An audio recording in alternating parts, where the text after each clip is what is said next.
Hello à tous, on se retrouve pour un nouvel épisode de Pause Café. On espère qu'on vous a pas trop manqué. C'est un épisode où on va parler d'un sujet un peu plus profond qui est la confiance en soi. On met les bouchées doubles là. Ouais, là on essaye de changer de thème, mais toujours en relation avec l'Équateur. Donc vous allez bientôt découvrir tout ça quoi. Je pense qu'on va d'abord commencer par vous parler de la culture patriarcale qu'il y a ici. Parce que y a un esprit un peu parfois moyenâgeux sur tout ce qui est très traditionnel. Donc la place de la femme quand même... C'est à la cuisine. Dit grossièrement, mais c'est un peu ça. Donc on a une culture quand même très traditionnelle qui peut parfois empêcher la femme de se construire, de s'émanciper et d'avoir confiance en elle. Ouais, et je trouve que c'est assez paradoxal avec la culture quichua qui est quand même hyper présente ici. Parce qu'on a eu la chance d'avoir des petits cours sur la culture quichua. Et en fait, les parents apprennent dès le plus jeune âge aux enfants, que ce soit hommes ou femmes, à devenir indépendants hyper vite. Donc il nous a dit par exemple que c'était impensable que sa fille parte faire des études à Quito, dans la capitale, sans savoir faire à manger, genre laver, enfin tous les basiques. Alors ça, quoi. vous voyez, je l'apprends en même temps que vous parce que... T'as pas écouté? Mais je parlais pas assez espagnol pour vrai. comprendre. C'est vrai qu'à cette période, tu parlais pas assez espagnol. Je comprenais, je pense, 5% de ce qui était dit. Donc là, ouais, c'est vrai. Je suis en apprentissage, je me souvenais pas de cette partie de l'histoire. Du coup, il nous a expliqué que vraiment, ils apprenaient hyper tôt à faire toutes les tâches du quotidien. Mais vraiment, genre 10 ans, ils savaient cuisiner, s'occuper les uns des autres entre frères et sœurs. Et il nous avait dit, pour nous, c'est la base. Et je comprends pas que ce soit différent dans les autres cultures. Et après, il avait demandé, et vous, et du coup... Et donc, c'était un peu gênant. Anna qui savait pas faire cuire des œufs à 10 ans. Parce que du coup, moi, je lui ai expliqué que pour nous, ça avait été plus le contraire. Enfin, Océane, pas tant, mais la plupart des gens... Merci papa et maman. Je sais faire à manger des lessives depuis que j'ai 12 ans. Genre, la plupart des gens, on a appris en partant pour nos études supérieures. On arrive, moi, quand je suis arrivée à Lille, c'est là que j'ai appris à faire ma première machine, d'ailleurs, avec Jeanne. Si t'écoutes ce podcast, c'est elle qui m'a tout enseigné. La cuisine, c'est un peu elle aussi. En vrai, j'ai eu une seconde éducation à Lille. Et maintenant, je suis indépendante, ne vous inquiétez pas. Mais du coup, c'est encore une énorme différence entre les Quichua et nous, et les Quichua, les personnes équatoriennes non Quichua, donc voilà, et nous.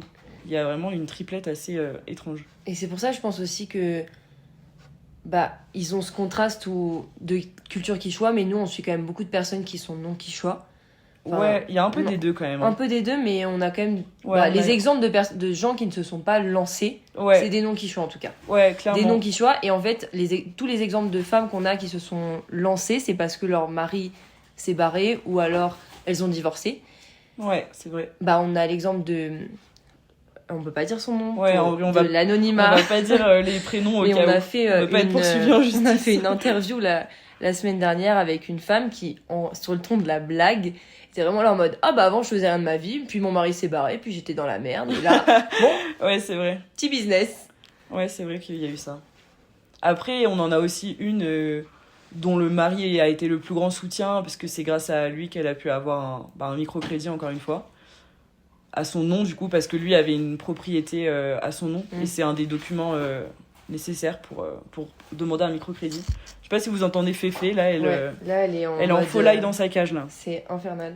En fait, voilà, on n'est jamais tranquille. Toujours du bruit. On doit cut toutes les 5 minutes parce que quand c'est pas l'un, c'est l'autre.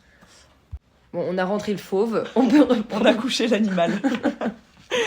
Il faudra qu'on vous en parle aussi de notre Féfé quand même. Ouais, on lui dédiera plus de temps. On fera un épisode spécial Féfé. Ouais, c'est important. Ah oui, pour ceux qui savent pas, Féfé, c'est un cochon d'Inde.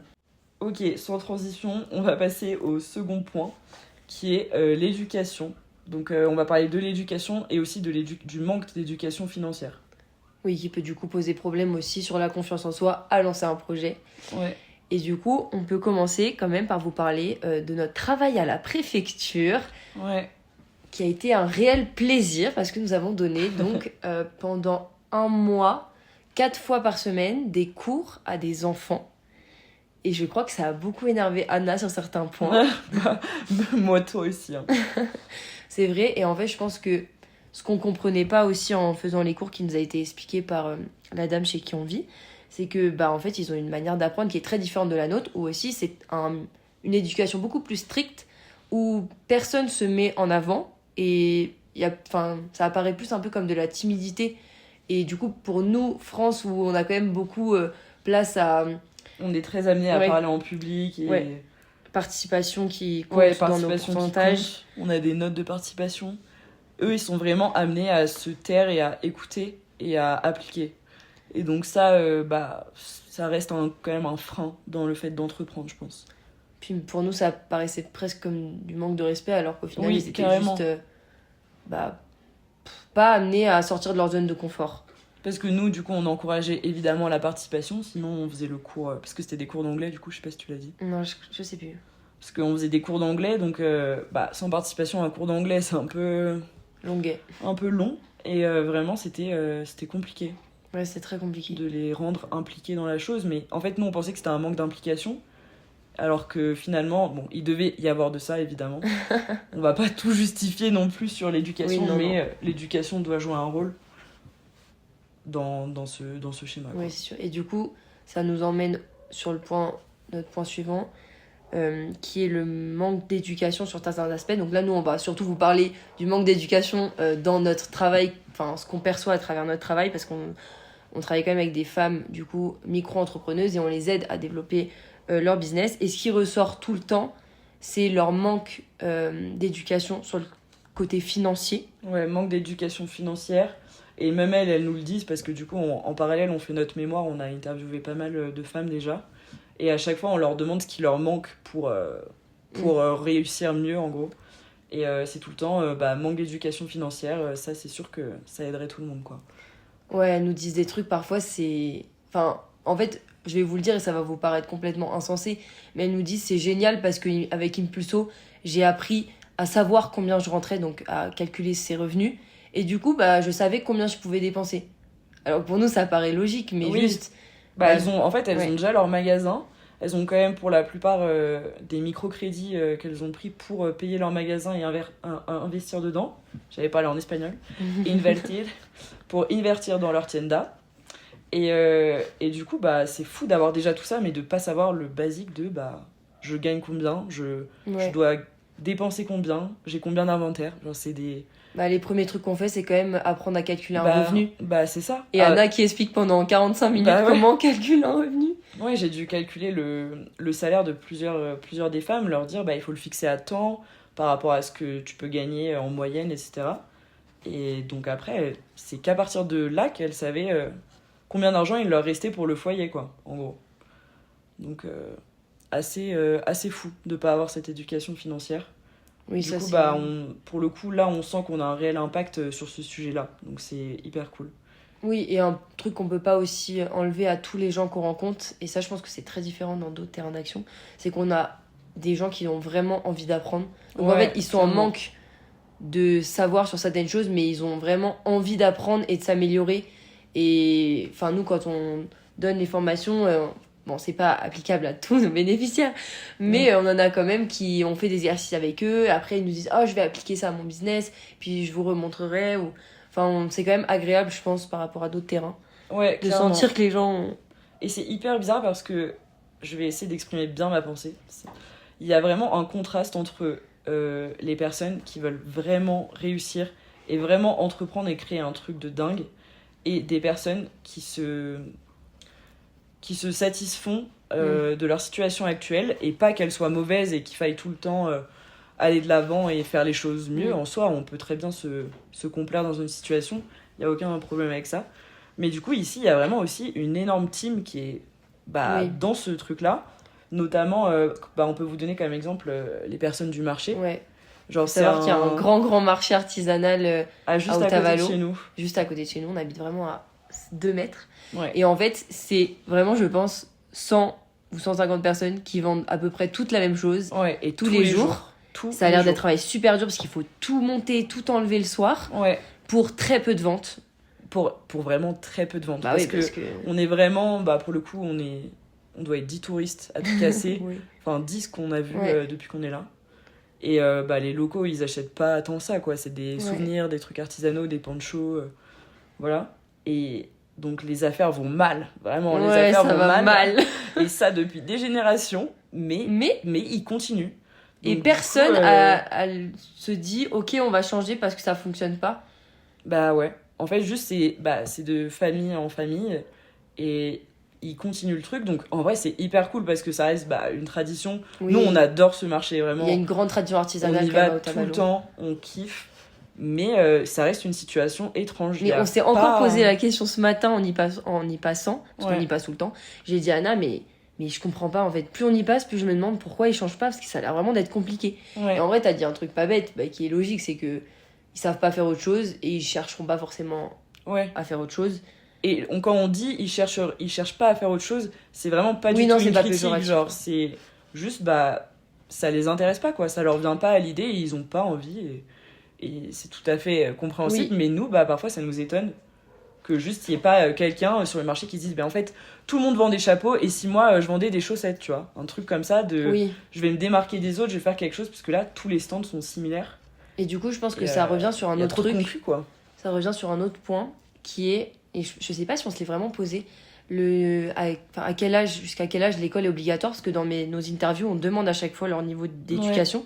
Et généralement ça s'arrête soit en seconde, soit en troisième, non? Ouais, c'est ça. Et du coup, évidemment que c'est un frein, parce que si on s'était tous arrêtés à la seconde, on n'aurait pas du tout les mêmes capacités, que ce soit même de réflexion, de... Ouais, c'est vrai, t'as raison, j'avais pas pensé à ce point. Ouais, carrément. Après, celles qu'on a interviewées, pour le coup, la plupart ont quand même le bac. Oui, l'équivalent du bac. Donc c'est quand même pas mal. On en a quand même interviewé une qui s'était arrêtée en primaire. Je savais même pas que c'était possible. Mais du coup, ouais, c'est sûr que ça influe sur la suite. Enfin, au niveau des connaissances, en tout cas, parce que on peut avoir l'esprit entrepreneur dès le plus jeune âge. Oui, mais c'est vrai qu'être dans un milieu qui te pousse à entreprendre, ça reste quand même différent. Ouais, nous, dans nos études, on nous dit tous les jours que c'est possible d'entreprendre. Donc forcément, ça te crée une vision de l'entrepreneuriat qui est beaucoup plus simple. Ici, elles entreprennent...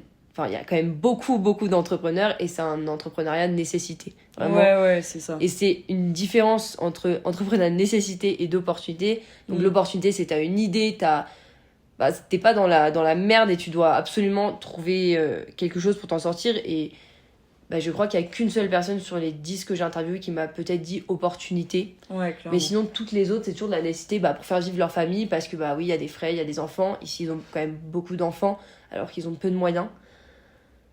Ouais, et aussi par rapport à ce que tu as dit sur la famille, on a rencontré une dame également pour une interview.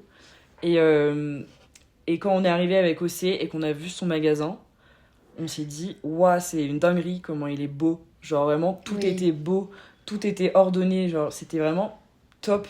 Enfin, par rapport à ce qu'on peut voir, parce on s'occupe aussi de magasins où, ça donne pas forcément envie d'entrer, et c'est aussi pour ça qu'on est là, parfois. Mais là, vraiment, le magasin était tout clean, c'était incroyable. Et je me suis dit, elle, ça se voit qu'elle a été accompagnée, puisque c'est fou. Et en fait, en l'interrogeant, on a appris que du coup, sa famille était dans l'entrepreneuriat depuis toujours, et que ses deux parents l'avaient vraiment poussée à entreprendre dès son plus jeune âge. Tout le temps, il l'a poussée en mode, t'auras ton commerce, t'auras ton truc. Et du coup, elle a dit, ça change tout sur la confiance en soi, du coup. Et sur juste l'envie d'entreprendre. Et elle, pour le coup, ça se voyait qu'elle avait eu un énorme soutien psychologique et émotionnel, et quelque chose qui l'avait poussée dedans, parce que c'était tellement quali par rapport à ce qu'on peut voir. Vrai.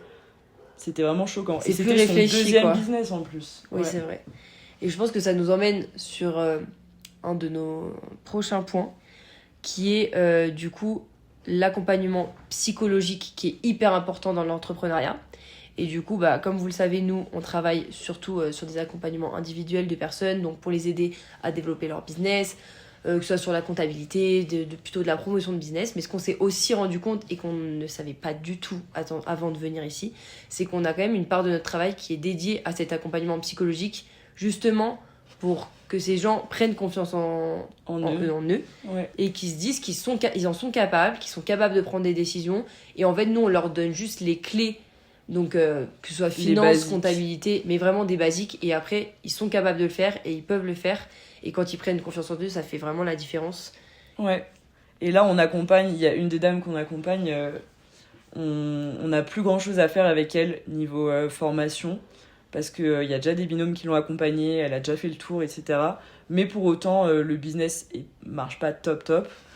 Et du coup, nous, on était un peu dans l'obligation de lui dire, bah en vrai, là, on n'a plus trop grand-chose à faire.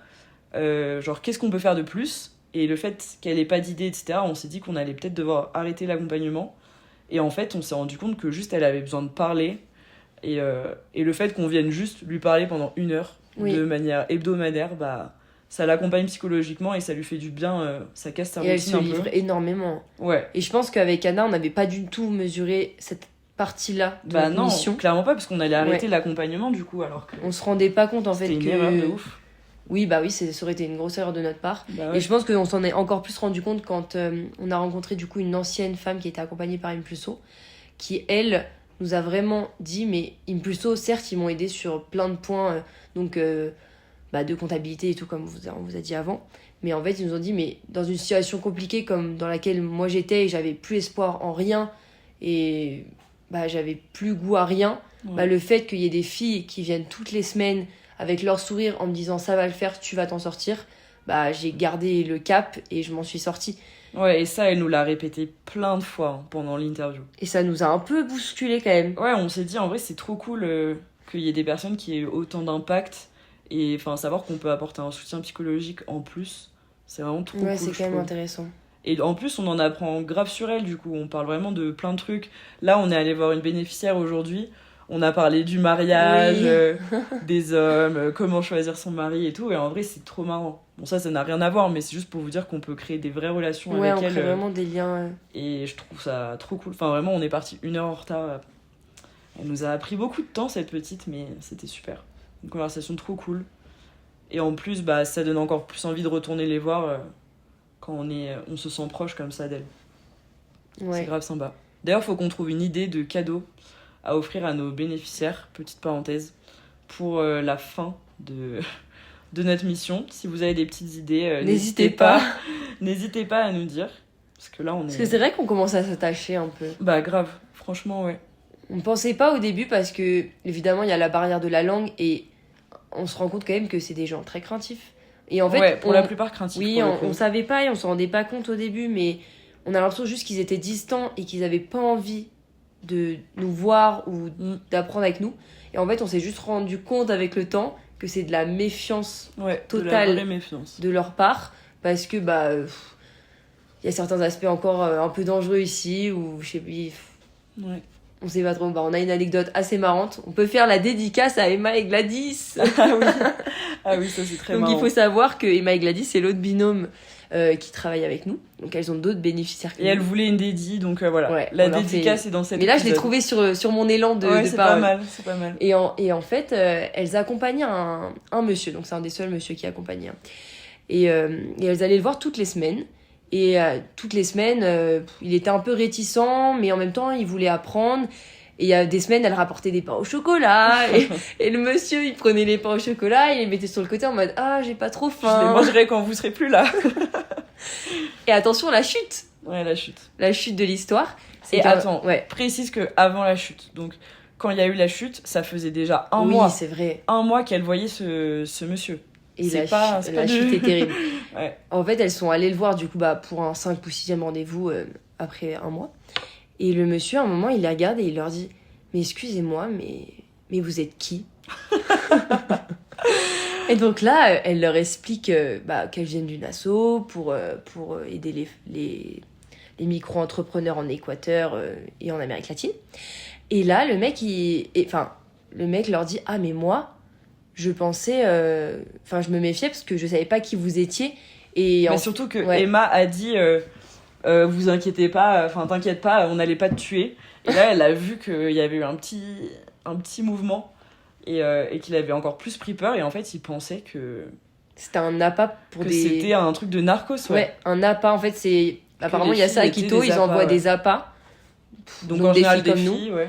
Et derrière, les filles droguent les mecs, le le propriétaire, propriétaire, et qui ensuite après est volé. est volé par les narcos. Mais c'est complètement fou comme histoire. C'est lunaire de pouvoir penser ça de nous. Surtout, vous connaissez pas Emma et Gladys, mais bon, elles ont des petites têtes d'ange, quoi. On va jamais imaginer que c'est des appâts de narcos. C'est assez fou. Donc, Et du coup, la il y a méfiance quand est même poussée la vraiment à méfiance, plus, quoi. C'est un niveau. La de méfiance qui peut du coup être mal perçue de notre côté. Alors que bon. Alors qu'en fait, c'est juste de la réticence parce qu'ils ont peur. Ouais. Ce Bon, qui est après, lui, c'est un compréhensible. cas extrême, évidemment. Les autres, Oui, bien sûr. ça s'est délié bien plus vite. On n'a Oui. pas attendu un mois pour briser la glace, quoi. Donc ça va. Oui, mais du coup, on peut Aldo. en venir à notre dernier point. Bon, du coup, on a parlé de tout ce qui est de l'accompagnement psychologique que nous on fait, et évidemment que cet accompagnement psychologique, il est aussi hyper important du côté familial, et que dans beaucoup de cas, c'est freiné par le fait qu'il y a une culture très patriarcale, et du coup, la femme est très mise sur le côté, entre guillemets, hein, genre je grossis les traits parce que ce n'est pas comme les cultures... Après, ça, c'est un stéréotype du coup de l'Amérique du Sud globale, et c'est d'ailleurs un des stéréotypes qui fait que je suis là, c'est de penser qu'il y a une discrimination existante. Oui. Parce que mon mémoire que je suis en train d'écrire actuellement, c'est sur les facteurs d'accès des femmes équatoriennes au microcrédit. Donc, sous-entendu, existe-t-il encore une discrimination, ou existe-t-il une discrimination financière ? Tu pensais que oui ? Et je pensais évidemment que oui, c'est pour ça que j'ai fait ce sujet et que ça m'intéressait grave d'être là et tout. Et en fait, donc là j'en suis à mon 8e interview. À la question « Pensez-vous qu'il existe une discrimination dans votre pays ?» Elles m'ont toutes répondu non. Au niveau de l'accès au microcrédit, elles m'ont toutes répondu non. Et même souvent elles te disent donc que là, carrément c'est... Il y a même des femmes qui sont favorisées. Oui. Et juste là, bon... En vrai, je suis hyper contente, hein, j'aurais pas voulu la réponse inverse, mais du coup, pour mon mémoire, je me dis, putain, merde. Ah bon, ok, qu'est-ce que je vais écrire ? Donc ouais. Donc, point positif pour l'Équateur, finalement, en tout cas, les femmes ne ressentent pas de discrimination. Bon, après, mon échantillon est faible, j'ai que 8 interviews pour le moment, mais c'est quand même pas mal. Oui, quand même, sur 8 interviews, 8 personnes qui te disent qu'il y en a pas. Donc, franchement, ça change un peu la donne. Ouais, vraiment. Et du coup, je pense qu'on peut... conclure cet épisode. J'espère qu'il aura été clair parce qu'on s'est quand même un peu... On s'est un peu éparpillé. Mais parce qu'on est fatigué là. On est en down là. On a des semaines chargées. Ouais. Mais donc on peut conclure, je pense, en disant que la confiance en soi, évidemment, ça peut être un frein dans le lancement de projet, mais ça, quand même qu'il y a beaucoup de moyens, comme par exemple la formation. En fait, c'est juste leur donner une petite... le petit truc en impulso. plus. Impulso, c'est exactement ça. Le nom est bien trouvé, ouais, franchement. C'est clair. Et en fait, on leur apporte, je pense, pas tant en connaissance, même si on leur apprend quand même beaucoup de choses, mais c'est beaucoup plus de, ok, on t'apprend ça et là, maintenant, t'es capable de le faire. Ouais, c'est ça. On les rend plus capables qu'ils ne le sont. Ouais, on les rend plus autonomes.